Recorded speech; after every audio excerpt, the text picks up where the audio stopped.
Bien-aimés dans le Seigneur, bonjour. C'est un plaisir de vous retrouver aujourd'hui dans ce studio de la chaîne Radio Menorah Yeshua et dans cette émission L'avenir en Christ. Soyez bénis, peuple de Dieu.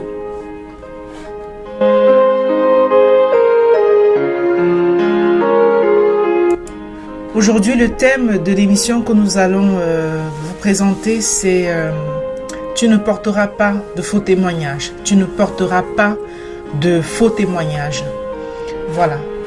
Avant d'aller plus loin, bien-aimés dans le Seigneur, peuple de Dieu, inclinons-nous dans la prière. Prions le Seigneur. Seigneur, notre Dieu, notre Roi, nous te bénissons pour cette nouvelle semaine que tu nous fais la grâce de nous accorder et nous te supplions, Père, d'être au contrôle de toutes les émissions de cette radio, Seigneur, de toutes les différentes émissions. Seigneur, sois au contrôle de nous-mêmes, de ce que nous dirons, et que tout ce que nous allons dire soit sous le couvert de ton Saint-Esprit Saint, de ton Esprit Saint. Alléluia. Sois béni, Père. S'il te plaît, mon roi, sois au contrôle de la technique. Au nom de Jésus. Amen. Merci, Seigneur. Alors, nous vous rappelons que vous pouvez nous joindre sur le numéro, soit par WhatsApp ou en direct, 00337 62 24 65 83. Si vous avez des témoignages à nous partager ou alors des questions à nous poser, vous pouvez utiliser le même canal. Nous rappelons également que les enseignements sont disponibles soit sur la radio en soirée, sur la même chaîne à partir de 21h45, ou alors sur la chaîne YouTube Menorah Yeshua, ou alors sur la chaîne YouTube Jésus-Christ Vainqueur. Sachant que la chaîne YouTube L'Avenir en Christ sera bientôt disponible par la grâce du Seigneur. Donc, peuple de Dieu, c'est la sœur Nadia au micro et je suis vraiment content de vous retrouver. Comme je le disais, je vous souhaite vraiment un très bon début de semaine et dans la paix du Seigneur. J'espère que votre semaine va bien se passer, va bien se dérouler. Amen. Gloire à Dieu. Donc, nous vous disions que le thème de notre méditation d'aujourd'hui, c'est « Tu ne porteras pas de faux témoignages ». Tu ne porteras pas de faux témoignages. Donc, avant de vous partager justement une histoire récente, récente donc qui a vu son point final en février 2019. Nous allons vous partager d'abord ce texte de 2 Corinthiens 5 verset 17 qui est le credo de cette émission. Si quelqu'un est en Christ, il est une nouvelle créature, les choses anciennes sont passées, voici toutes choses sont devenues nouvelles. Alors partageons cette histoire. Donc c'est l'histoire d'une condamnation récente, donc fin février 2019, d'un couple septuagénaire à 3 mois de prison avec sursis assorti de 500 € d'amende pour dénonciation calomnieuse et d'1 € symbolique à verser à la victime de leur dénonciation. Alors l'histoire se passe en France, bien aimé dans le Seigneur, ça se passe en France, en Châlons-en-Champagne et ça commence en mars 2018. Il y a un couple de septuagénaires qui décide d'avertir la justice et les autorités ecclésiastiques du comportement supposé déviant du curé de leur paroisse qui se serait mal comporté avec leurs petits-enfants âgés de 14 et 16 ans. Le couple raconte que pendant que les enfants séjournaient chez eux, ils ont été abordés par le curé de leur paroisse qui les avait pris en photo devant un tableau situé devant une petite chapelle. Puis le prêtre aurait donc proposé aux plus jeunes de venir réparer son vélo le lendemain. C'est alors que le couple de septuagénaires soupçonneux, d'après ce qu'ils ont donné comme témoignage, soupçonneux, va donc saisir une dizaine de destinataires à leur missive de dénonciation et du prêtre en question. Donc le procureur va recevoir un courrier, l'évêque de la localité aussi qui est dans le supérieur hiérarchique de ce prêtre va recevoir un autre courrier, va recevoir une copie du même courrier. La cellule permanente de lutte contre la pédophilie de la conférence des évêques de France recevra le même courrier, ainsi que des associations telles que la Parole libérée ou Parole de victime. Donc en fait, il y aura 10 destinataires de ce courrier. Donc en fait, on voit bien que ce couple cherchait à toucher le plus large de personnes possible. Et donc, il va enfoncer le clou dans cette lettre en accusant le prêtre d'avoir abusé même d'autres petits garçons et selon les confessions faites par d'autres parents du village. Parce qu'il fallait vraiment qu'il montre que la chose était très sérieuse. Alors que ce prêtre était responsable donc du foyer de charité de Baye, toujours dans la Marne, en France, un foyer qui accueille des personnes souhaitant effectuer des retraites spirituelles. On voit donc, bien aimé dans le Seigneur, que les accusations sont suffisamment graves, surtout dans le contexte actuel de tolérance zéro face aux abus sexuels dans l'Église. On en parle presque tous les jours à la télé d'ailleurs. C'est ainsi que l'évêque responsable de la localité, à savoir Monseigneur François Touvet, va donc décider d'éloigner ce curé accusé dans un lieu retiré le temps que l'enquête soit menée. Donc il va informer le parquet du lieu où est désormais retiré le curé, donc pour les besoins d'enquête et dans un souci de transparence également. Il va aussi informer le public, il va même donner le nom du prêtre au grand public. Alors l'enquête va être menée, l'enquête va être bien menée et cette enquête ne donnera rien et le prêtre a été blanchi en fait par la vingtaine de témoins entendus. Même la principale victime qui avait été désignée dans le courrier du couple sexuagénaire dira que, en fait, elle n'a jamais été abusée. Et quant aux parents qui auraient, d'après ce couple, qui les auraient informés des abus sur leurs enfants, eux aussi, ils étaient étonnés qu'ils aient été cités. Ils nient ne s'être jamais ainsi confiés. Donc c'est ainsi qu'en poussant les investigations plus loin, on essaie de comprendre, mais la justice a essayé de comprendre, mais pourquoi une telle dénonciation, donc qu'est-ce qui peut donc avoir poussé le couple en question à avoir fait de telles dénonciations, puisque tous les témoins qui sont cités à la barre, tout le monde nie les faits. Alors, en poussant plus loin, on se rend compte qu'il y a un litige immobilier qui se cache derrière cette histoire de fausses accusations. Et en effet, le couple donc de septuagénaires, c'était des catholiques pratiquants et ils étaient très proches du foyer, donc dirigé par le prêtre accusé, au point d'avoir obtenu la possibilité par lui de loger dans une des dépendances pour un loyer modique en échange de quelques travaux. Vous voyez un peu le genre bien-aimé dans le Seigneur. Vous logez quelque part, on vous dit bon, tu paieras quelque chose, un loyer très très très bas qui ne correspond pas à la valeur de la maison que tu occupes, mais pour compenser, tu feras quelques travaux. Alors au fil du temps, la situation a dégénéré donc entre le couple et le prêtre, car cette situation ne les convenait pas et ils s'estimaient exploités et ils trouvaient que le travail qui leur était demandé était beaucoup trop, allant même jusqu'à dire qu'il s'agissait d'un travail à temps plein non rémunéré qui leur avait été demandé par le prêtre. Alors, cela n'était pas l'avis du parquet qui a décidé de poursuivre le couple accusateur une fois qu'il a été démontré que leurs accusations étaient totalement fausses. Donc, d'où la sentence qu'ils ont reçue, à savoir 3 mois d'emprisonnement avec sursis, 500 € d'amende, 1 € symbolique pour le prêtre. Voilà, bien-aimés dans le Seigneur, l'histoire de ces personnes qui ont inventé un ramassis de mensonges juste pour se venger du prêtre. Ils ont surfé sur la vague de dénonciations contre le clergé à laquelle on assiste en ce moment, et ce dans presque tous les pays. Et ces dénonciations, la plupart du temps, sont vraies, car les membres du clergé, nous le savons, sont malheureusement pour beaucoup de véritables prédateurs sexuels, qui sont là pour détruire la vie de beaucoup de personnes à travers leur comportement sexuel déviant. En agissant ainsi, ils font l'œuvre du diable et non du Seigneur bien-aimé. Alors ce couple a donc surfé sur cette vague de dénonciations réelles la plupart du temps. La plupart du temps, c'est avéré, c'est des vraies dénonciations. Voilà, des prêtres qui abusent de leur position pour détourner le peuple de Dieu à travers des pratiques les plus abominables et tout. Donc ce couple était vraiment au cœur de l'actualité. Ils se sont dit bon, peut-être qu'en accusant aussi celui-ci, voilà, on fera nos accusations vont porter des fruits. Donc c'était en quelque sorte une manière d'éloigner ce prêtre de leur logement, du logement qu'il leur avait donné, voilà, et comme ça être tranquille, voilà. Que nous dit la parole de Dieu bien-aimé dans le Seigneur au sujet des faux témoignages? Nous allons lire 2 versets ou 3.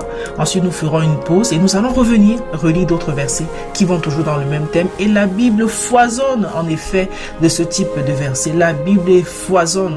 D'ailleurs, ce que nous allons lister la liste n'est absolument pas exhaustive. Vous vous en doutez.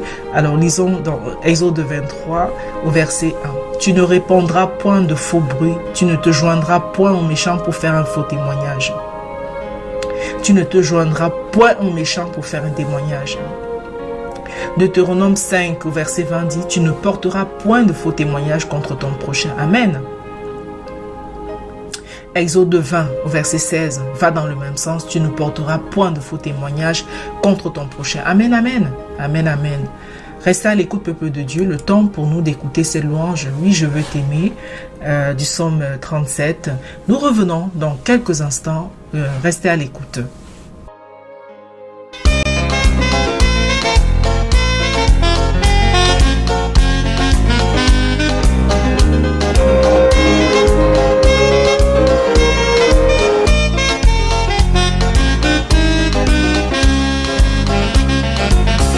Je veux t'aimer, ô toi mon Dieu, mon libérateur.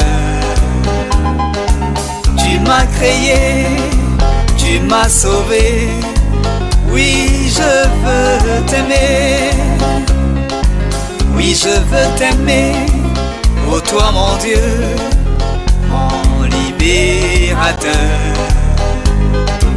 Tu m'as aimé, tu m'as sauvé, oui je veux t'aimer. Ma vie est fade, sans Dieu, sans espoir, je ne savais où aller. Mais un jour j'apprends que Jésus est mort pour moi, ah je lui ai tout donné. Ma vie était fade, sans Dieu, sans espoir, je ne savais où aller.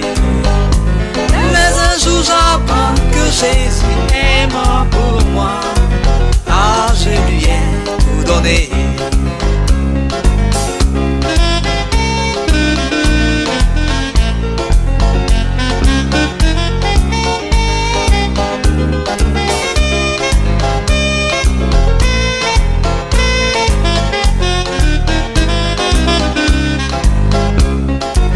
Oui, je veux t'aimer, ô toi mon Dieu, mon libérateur. J'étais malade, tu m'as guéri, oui je veux t'aimer. Oui je veux t'aimer, ô toi mon Dieu, mon libérateur. J'étais malade, tu m'as guéri, oui je veux t'aimer. Ma vie était triste, sans Dieu, sans espoir, je ne savais où aller. Mais un jour j'apprends que Jésus est mort pour moi, ah je lui ai tout donné. Ma vie était triste, sans Dieu, sans espoir, je ne savais où aller. Mais un jour j'apprends que Jésus est mort pour moi, ah je lui ai tout donné. Alléluia.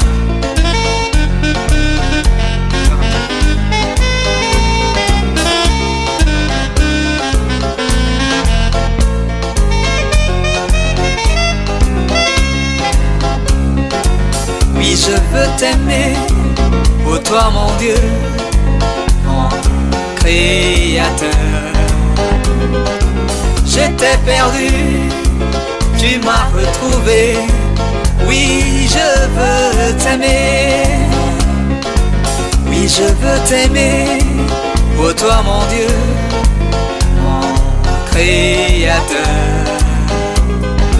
J'étais perdu, tu m'as retrouvé, oui je veux t'aimer. Ma vie était triste, sans Dieu, sans espoir, je ne savais où aller. Mais un jour j'apprends que Jésus est mort pour moi, ah je lui ai tout donné. Ma vie était fade, sans Dieu, sans espoir, je ne savais où aller. Mais un jour j'apprends que Jésus est mort pour moi, ah je lui ai tout donné.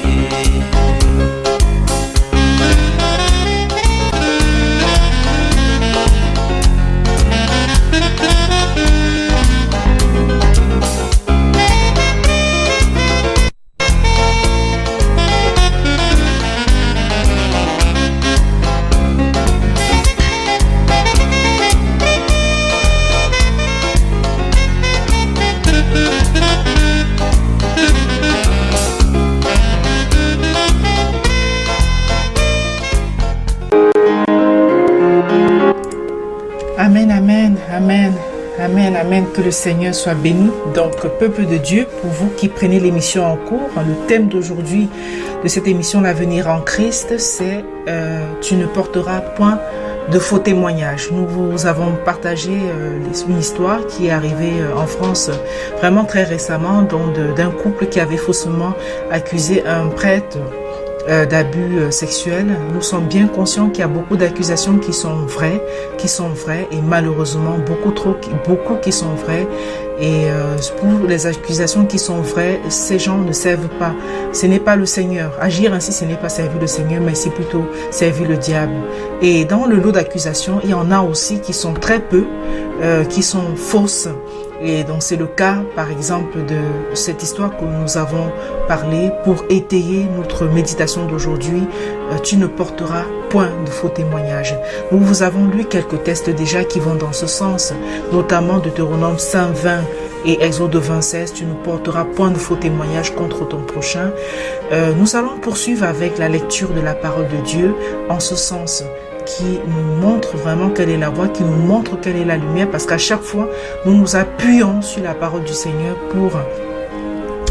pour que le Seigneur afin d'être tous éclairés, afin d'être tous édifiés. Pendant que je vous parle, je me parle à moi aussi, et cela m'aide, et j'espère que cela vous aide aussi à être davantage éclairés.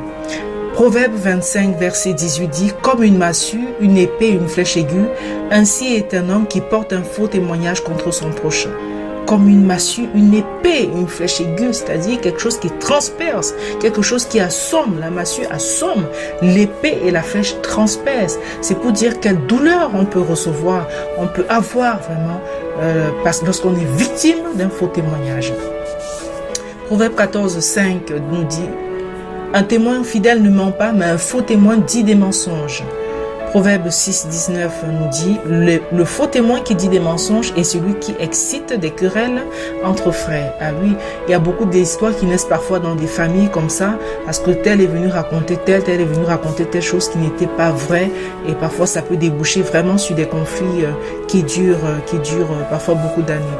Matthieu 15, verset 19 nous dit « Car c'est du cœur que viennent les mauvaises pensées, les meurtres, les adultères, les impudicités, les vols, les faux témoignages, les calomnies. » Les faux témoignages, c'est dans toute cette liste d'horreurs véritablement qui sont mises en exergue ici dans ce texte de Matthieu 15 au verset 19, comme quoi pour nous dire de nous éloigner de ces choses. Voilà, de nous éloigner. Que le Seigneur nous aide, bien-aimés dans le Seigneur, qu'il m'aide vous qui nous écoutez à nous éloigner vraiment de ces mauvaises choses, afin que jour après jour, vraiment, nous ayons la grâce qui nous trouve digne de nous approcher petit à petit de son trône de gloire. Amen. Amen. Alléluia, peuple de Dieu. Amen, amen. Que le Seigneur soit béni. Merci Seigneur. Merci Seigneur. Merci Père. Et nous poursuivons. Proverbe 24, 28. Ne témoigne pas à la légère contre ton prochain. Voudrais-tu tromper par tes lèvres? Voudrais-tu tromper? Il s'agit de tromperie. Il s'agit de mensonge. Proverbe 19, 5 dit, le faux témoin ne restera pas impuni et celui qui dit des mensonges n'échappera pas. Proverbe 12, 17, celui qui dit la vérité proclame la justice et le faux témoin la tromperie. Psaume 27, 12, ne me livre pas au bon plaisir de mes adversaires, car ils s'élèvent contre moi de faux témoins et des gens qui ne respirent que la violence. Voilà, les faux témoins sont considérés comme des adversaires dans ce psaume, et c'est le cas. Lorsqu'on est avec quelqu'un, on ne peut pas mentir effrontément contre la personne. Donc lorsqu'on s'élève en faux témoignage contre la personne, c'est qu'on est véritablement adversaire. Alors peuple de Dieu, pourquoi être adversaire les uns des autres? Soyons plutôt des frères les uns des autres. Amen. Amen. Amen. Amen. Que le Seigneur soit béni. Nous poursuivons. Proverbe 21, verset 28. Le témoin menteur périra, mais l'homme qui écoute parlera toujours. Marc 10, 17 à 19. Nous allons raconter la petite histoire, voilà, une petite histoire, voilà, à travers ce. Nous lisons dans Marc 10, versets 17 à 19. Comme Jésus se mettait en chemin, un homme accourut et se jetant à genoux devant lui. Bon maître, lui demanda-t-il, que dois-je faire pour hériter la vie éternelle? Jésus lui dit, pourquoi m'appelles-tu bon? Il n'y a de bon que Dieu seul. Tu connais les commandements. tu ne commettras point d'adultère, tu ne tueras point, tu ne déroberas point, tu ne diras point de faux témoignages, tu ne feras tort à personne, honore ton père et ta mère. Dans la liste que le Seigneur, notre Seigneur Jésus déroule à ce jeune homme, nous voyons bien que le faux témoignage est repris afin de pouvoir éviter le faux témoignage, afin de pouvoir hériter de la vie éternelle. Ça fait partie de la liste que Jésus lui dit. Tu ne commettras point d'adultère, tu ne tueras point, tu ne déroberas point, tu ne diras point de faux témoignages, tu ne feras tort à personne, honore ton père et ta mère. Le Seigneur lui déroule cette liste. Voilà. Pour pouvoir, que nous devons appliquer pour pouvoir hériter de la vie éternelle. Mais l'histoire continue un peu plus loin, en ce sens que le monsieur va dire, oui, bon, ben, j'ai déjà observé tout ça, que faut-il encore? Alors, le maître, comme notre Seigneur, vraiment, là, vous voyez, en fait, jusqu'à la fin, il faut toujours se remettre en question. Il faut toujours être dans la recherche de cette course, vraiment, afin de remporter la course de la victoire. Amen. Amen, amen. Que le Seigneur soit béni. La course de la victoire. La victoire, c'est-à-dire l'élection à l'éternité. Voilà. La vie éternelle. La vie éternelle auprès de Dieu. La vie éternelle dans le paradis de notre Seigneur. Et donc, quand le monsieur lui dit, mais j'ai déjà observé tout ça, que faut-il? Alors Jésus l'aime, on l'a dit, la parole le dit. Il dit, voilà, le Seigneur va aimer ce monsieur, il va dire, bon ben, vends tout ce que tu possèdes et viens et suis-moi. Et l'homme est parti attristé parce qu'il possédait de grands biens. Il possédait de grands biens.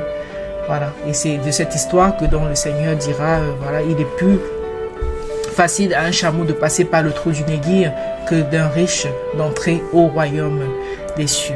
Alors nous poursuivons, bien aimés, avec la méditation. Souvenons-nous de Jézabel, par exemple, aussi. L'histoire, c'est dans 2 Rois. La femme d'Achab qui avait poussé des personnes à témoigner faussement contre Naboth. Et Naboth avait été faussement accusé d'avoir maudit Dieu, le roi, dans ce faux témoignage.